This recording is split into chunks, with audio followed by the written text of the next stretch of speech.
آج کل موجودہ دور میں سوشل میڈیا فل ٹرینڈ پر ہے، لہٰذا سوشل میڈیا استعمال کرنے کے لیے احتیاطیں کرنا بہت ہی زیادہ ضروری ہو چکا ہے۔ بعض اوقات سوشل میڈیا پر نوجوان لڑکے اور نوجوان لڑکیاں اجنبی لوگوں سے دوستی کر بیٹھتے ہیں اور اس طرح وہ خود کو خطرے میں ڈال لیتے ہیں۔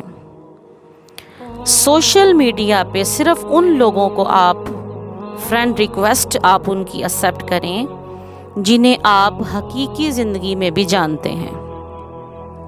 کسی دوست رشتہ دار کی فرینڈز ریکویسٹ کو قبول کرنے سے پہلے فون کر کے تسلی کر لیں کہ وہ اکاؤنٹ اسی کا ہے یا کوئی اور آپ کو اس کے نام سے بے وقوف بنا رہا ہے۔ سوشل میڈیا پر کوئی اجنبی آپ کے ساتھ رابطہ کرے، کسی قسم کی معلومات پوچھے یا دوستی کرنے کی آفر کرے تو فوری طور پر والدین یا کسی بڑے بہن بھائی سے مشورہ ضرور کر لینا چاہیے۔ سوشل میڈیا پر جن سے مخالف کے ساتھ دوستی تو ہرگز بھی نہ کریں۔ اگر سوشل میڈیا پر کوئی شخص آپ کے ساتھ جنسی تعلقات کے حوالے سے بات کرے تو اسے جواب دینے کی بجائے بلاک کر دیں۔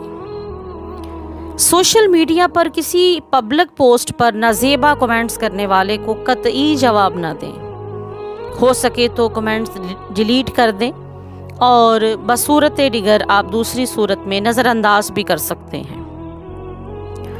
سوشل میڈیا پر اپنی اور اپنے خاندان کی کسی قسم کی کوئی پرائیویٹ معلومات قطعی طور پر بھی شیئر کرنا خطرے سے خالی نہیں ہے، لہٰذا اس سے مکمل اوائڈ کریں۔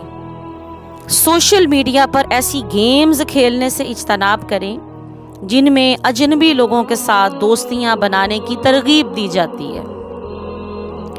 والدین اور بہن بھائیوں پر دوستوں کو ترجیح نہ دیں۔ بعض اوقات نادانی میں یہ کہتے ہیں کہ رشتہ دار ہم نے خود نہیں بنائے، جبکہ دوست ہم اپنی مرضی سے بناتے ہیں۔ یوں اپنے دوستوں کو اپنے بہن بھائیوں اور خونی رشتوں پر بھی ترجیح دینے لگتے ہیں۔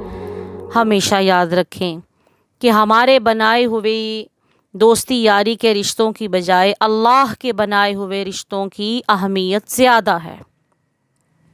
اپنوں کو چھوڑ کر غیروں سے دوستیاں لگانا بہت ہی انسان کو مہنگا پڑ سکتا ہے، اور موجودہ دور میں دوسروں کے ساتھ، اجنبی لوگوں کے ساتھ لڑکے اور لڑکیوں کی دوستیاں بہت زیادہ رواج عام ہو چکا ہے۔